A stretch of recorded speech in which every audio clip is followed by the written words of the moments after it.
to Food Prep Guide. We have another Every Bit Counts challenge video for you today. We are participating in Jessica's Three Rivers Homestead challenge that she puts out each year called Every Bit Counts, where we are just kind of showing you how we put up different types of food that's coming in from the garden. She has a fantastic channel. If you have not seen her channel, go ahead and hop over there and see her channel after you watch this one, of course. We're going to be preserving the last bit of our zucchini, the last of our green beans, at least from the summer. We did start some fall green beans, bush beans, so we probably will get another round of those, but for now, it'll be the last of our green beans from our pole variety. And we are also going to be putting up some, what else did we do this past week?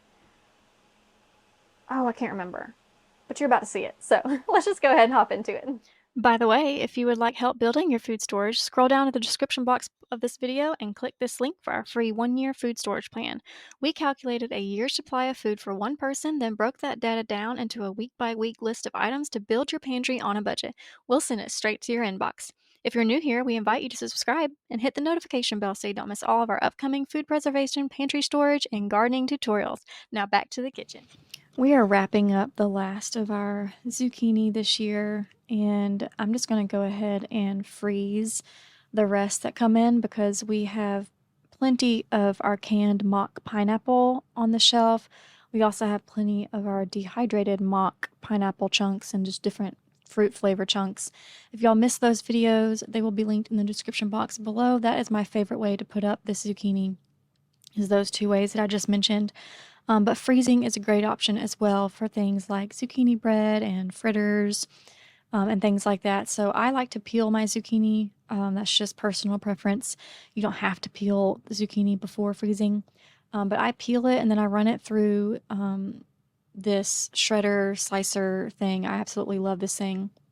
Unfortunately, I think it's like technically considered an antique. They don't sell it anymore. But I have found one that is very similar on Amazon as far as the manual and rotary function of it. I really like to invest in things that don't require electricity or batteries or charging or any of those things. So that's why I really love that style of tool. I do vacuum seal pretty much anything that I freeze just because it keeps longer that way.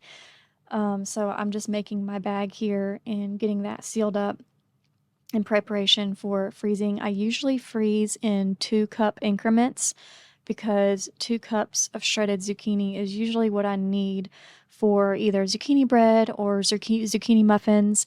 And if I want to make fritters like for the whole family, I would need more than that, but I would just pull out 2 bags of 2 cups to do that. So 2 cups seem to be a good way to measure out the zucchini for that. But once it's all sealed up, I just store it in the freezer, and I have never had vacuum sealed shredded zucchini this way. I've never had it go bad or get freezer burn. We do generally cycle through everything in the freezer within 6 months to a year. Most of the time, by the time we get to the zucchini harvest next year, everything's gone from the previous year. So I can vouch for 1 year as far as storageability in the freezer without freezer burn. But I can imagine that it would go longer than that with as long as it's vacuum sealed this way. I use the Food Saver vacuum sealer. If you don't have a vacuum sealer and if you want to invest in one, I highly recommend getting one with an accessory port. The accessory port, that little circular thing you can see on the edge of my vacuum sealer, that's what that is, and it allows you to vacuum seal individual bags. It allows you to vacuum seal those Ziploc reusable bags and things like mason jars.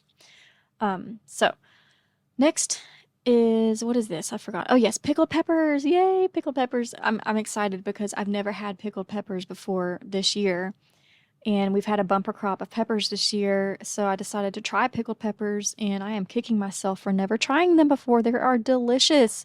So I am putting up way more pickled peppers this year. We do have a video on all things preserving peppers coming up soon. But the recipe for these pickled peppers is getting that brine started, which is going to be 3 cups of sugar, 3 cups of vinegar, and 3 cups of water. Now you can change that ratio. It's just equal parts sugar, vinegar, and water, depending on how many peppers you have. But basically, you want to bring that up to a boil, and then I take it off the heat and let it come down just a little bit while I'm chopping my peppers so that I can avoid thermal temperature shock to the glass. But depending on how many peppers you have, you can just change that ratio however you need to. I usually start out with the 3 cups, 3 cups, and 3 cups because that usually gives me a little bit left over, and I can toss it into a quart jar and put that in the refrigerator. And then as peppers come in, if I don't really feel like canning or I just don't have time, I can just slice up some peppers and throw it in that brine in the refrigerator, and then it's essentially, you know how kind of you can do quick pickles, like quick refrigerator pickles. You can do the same thing with peppers. So I do tend to make more brine than I'm actually going to use per batch, but that's because it saves me some time to be able to just throw peppers. I'm getting tongue-tied with pickled peppers. But just being able to throw those into the refrigerator as they come in. Okay, so one thing to note about doing pickled peppers is that you need to load that jar really tight, like really stuff them in there, because what they have a tendency to do is float. Just like your green beans. If you ever canned green beans, you know they have a tendency to float. Even if you pack them in pretty good, the pepper's just going to be the same way. But as far as the type of cut and what I'm doing here, I'm just de-seeding. And I'm just doing strips. This was my first time, like I said, doing pickled peppers, but I did really love the strips. When I first tasted it, I immediately thought of this would be such a good pizza topping. I think the reason why I haven't done pickled peppers in the past is because I thought they would be mushy. You know, they're processed for 10 minutes and then they're being stored in that vinegar water, and I just thought they would end up mushy, and I thought the idea of mushy peppers is kind of gross. But they're not. They stay kind of crisp, so it's awesome. But you can see that I am smushing them down, trying to pack this jar as full as I can and as tightly as I can to 1/2 inch of headspace. So once we got all of our jars prepped, I'm going to add some salt. I do a 1/4 teaspoon of salt per 1/2 pint. You can also do pickled peppers in pints. And if you're doing that, you would want to use 1/2 teaspoon of canning salt per pint. Next, I'm going to show you how I'm going to prepare my steam canner. I love using my steam canner for things that only need to process for 10 minutes or so. But what you need to do is you need to fill up the water to where it's even with those slots you see. And then you can put the lid on or just leave the lid off. It doesn't really matter, but you can bring it on medium heat while you're loading the jars with brine. We're going to fill our jars with the brine to 1/2 inch of headspace and then do some debubbling, get all those bubbles out, wipe our rims, make sure there's no sticky residue on the rims, and then put new clean lids on, put clean rings on to fingertip tight, and I will bring you back and show you how to load the steam canner and what you need to know about how a steam canner differs from a water bath canner.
Now we're ready to load our jars. A steam canner just uses steam to can instead of being submerged by water. So there's only a couple of inches of water down in the bottom of this, but you do want to put your jars in a circular shape inside the steam canner, and you want to put them away from the edge enough to where the dome that I'm about to show you will sit down within that canner completely. There's also a vent in the back that the steam comes out, and in order to avoid accidentally burning yourself, you want that to place that in the back. Once you put your dome on, you want to bring that up to high heat and wait until that needle is in the green zone for your elevation. I've marked it here where mine is. You can see it's in the green zone, and that's when you know when to start your processing time. These pickled peppers need to process for 10 minutes. Technically, you can go 5 minutes on pickled peppers, but I don't want to sterilize my jars first, just save some time. So I go ahead and increase it to 10 minutes. That way the sterilization process happens during the canning process. Here's how they turned out, and we'll enjoy using those in different meals. Next preservation project is something that I am doing on an almost weekly basis, or maybe every other week, and that is giving haircuts to my parsley and my basil. But the parsley, I just bring it in every time and wash it through my salad spinner. I love this thing, gets all the bugs off, gets it nice and clean, and I feel like it gets it a good bit drier than what I can get by hand without having to wait an hour for it to air dry. But then I just spread it out on either my dehydrator or my freeze dryer, depending on which appliance is not being used at the moment. Both of them are very busy during preservation season, but this time I was able to get them in the freeze dryer. I do prefer that for herbs because it seems to do a better job of retaining the aroma and the flavor. Next is going to be potatoes. This is something else that we are working through as we can. Potatoes we harvested back in early mid-spring, but since potatoes don't go bad very fast, I had just have a crate sitting in my dining room and waiting for me to get to them as I can get to them. My focus right now is on foods that can spoil quickly, like tomatoes and peppers and cucumbers and zucchini. But as I'm able to, I'm just grabbing potatoes here and there and doing canning projects with them here and there. I'm doing freeze-dried chunks, I'm doing dehydrated shreds, and then I'm doing canned herbed potatoes and canned plain potatoes. Today we're just going to be canning our potatoes plain.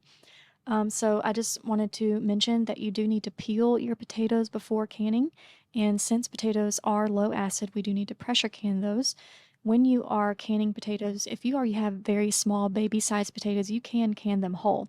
I prefer to quarter them, and that's what I'm doing here. One thing to note about canning potatoes is as you are going through, you want to cut out any bruising, any spots where they have started sprouting, any eyes have started forming, because those will make your potatoes go bad faster. So I'm just cutting those out. And as I am trying to load up my jars to a 1-inch headspace, I will say that loading potatoes is kind of difficult to make sure you get all the air pockets out because of how just awkward the chunks are. You know, they don't sit in the jar really easily, and it feels like a game of Tetris. Y'all know, have you ever played Tetris? Um, but in order to avoid big air pockets, it's almost impossible to avoid them completely. But I do try to Tetris them and make them fit as neatly as I can and pack them down as heavily as I can to fit as much in the jar as possible without going over an inch of headspace. In the past, I have had the most trouble with seal failures with potatoes, and I think it's because I routinely did not leave enough headspace. So I am really careful to leave a generous 1-inch headspace on potatoes whenever I'm canning them. At this point, you can season them however you want as long as you're using dried seasonings. Since I'm doing this batch as plain, I just want to use regular salt because I don't know how exactly I'm going to be using these potatoes. So I am just using 1 teaspoon of salt per quart jar. If you're using pints, you would want to use half a teaspoon of salt.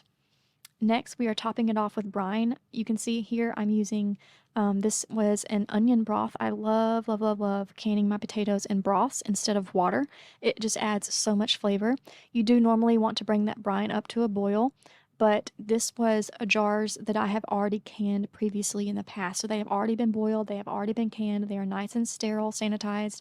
And so I just popped open those lids and poured them straight into the jars like that. Next, you want to debubble. I didn't show that because I just forgot to. But wipe your rims, get those nice and clean clean lids, clean rings to fingertip tight, and into the canner they go. The potatoes need to process for 40 minutes in quarts, but that is for 1,000 feet or below elevation. If you are higher than 1,000 feet, I highly recommend looking up a chart online at the National Center for Home Food Preservation. They have excellent charts for elevation there. I'm using my digital Presto here, and it's literally just the push of a button. I love this thing. Next project is green beans. This is the very last of our green beans, of our pole variety beans. We did start a fall round of fall bush beans. We'll see how those go. But I like to can my beans whole, long and skinny like this, so I just cut off the ends, but you can absolutely chop these in smaller sections if you want. It would be easier to fill in your jars when you do it that way. You can see here in just a minute when I'm trying to put the whole beans in the jars. When they're whole, it's kind of hard to get them in there. But I find that when I like to saute them, so we don't love green beans just straight out of the can. But I find that when I drain them really good and pat them dry and saute them to the point where they get a little bit browned on the outside with some onions, browning them in oil with some onions and seasonings, that's how we like green beans the best. And I find that when they're whole, they get a little bit less soggy than when they're chopped up into smaller sections. So that's why I choose to, even though it's a little difficult to load the jars, that's why I choose to go ahead and can my green beans whole. But you do want to can your green beans up to 1-inch headspace, just like with your potatoes. And just like with your potatoes, you can season them however you like. I just do salt in mine, and again, it's going to be a teaspoon of canning salt per quart jar and half a teaspoon of canning salt per pint jar. In the past, I have done a garlic and herb seasoning on these, and that's really good. I've also just done plain minced onion, dried minced onion, not fresh, dried minced onion in them, and that's been good too. But now that I know that I pretty much know how I cook them each time, I just go ahead and season with plain salt. But after you get your jars loaded up, you'll want to pour your brine to 1-inch headspace. Not brine, I'm sorry, these are not pickled green beans. I do some pickled dilly beans, and that is a brine, but this day I did plain green beans, and it's just water. You want to bring that water to a boil. I usually use a tea kettle. Bring that water to a boil and just pour it over the green beans to 1-inch headspace after you've seasoned them however you want. Debubble, wipe your rims, put new clean lids on, rings to fingertip tight. And these green beans need to process for 25 minutes in quart jars and 20 minutes in pint jars. Again, that's for 1,000 feet or below elevation. Be sure to reference your chart if you live above 1,000 feet elevation. I'm going to continue showing this process of canning green beans for those of you who are interested, and give you some fun music to play along with it. But that's going to wrap up our weekly canning projects and food preservation projects for this past week. It's been fun participating in the Every Bit Counts challenge. Thank you to Jessica for putting it on. I absolutely love getting ideas from everyone else and seeing what they do. I have learned a lot through these challenge videos over the years and have gotten a lot of wonderful ideas, so I'm grateful for that. But that's all for today, and we will see you next time. Bye!